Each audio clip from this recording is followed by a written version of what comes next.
Hello friends, good morning. तर इथे बघा, हे ब्लाऊज पीसाचा मी काहीतरी उपयोग व्हावा म्हणून मग म्हटलं का चला, जेवढे ब्लाऊज पीस आहेत तेवढे आज मी काढलेले होते आणि त्यापैकी 2 ब्लाऊजांची मी कटिंग करून घेतलेली आहे. तर आता मी त्याचे छान असे सुंदर फ्रॉक तयार करणार आहे. कारण हे ब्लाऊज पीस मी साडीमधले काढून ठेवले होते आणि ते काय शिवले नव्हते. तर ते असेच वेस्ट जाण्यापेक्षा म्हटलं का चला, एक छान छोटेसे फ्रॉक शिवून ठेवावेत म्हणून मग हे ब्लाऊज पीस काढले. तर यामधले मी 2 ब्लाऊज पीस कट केलेले आहेत आणि त्याचे सुंदर असे फ्रॉक तयार केले आहेत.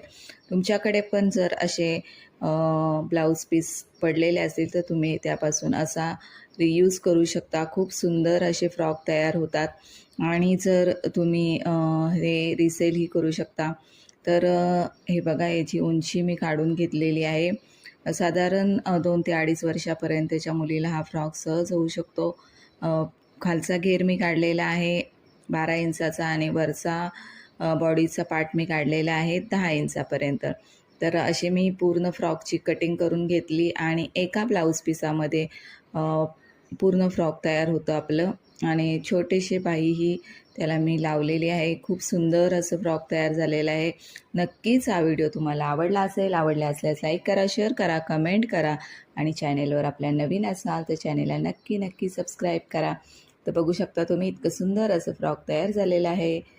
तर चला, आजच्या व्हिडिओमध्ये एवढंच. Tata, bye bye. भेटू आपण पुढच्या नवीन एका व्हिडिओमध्ये. थँक्यू.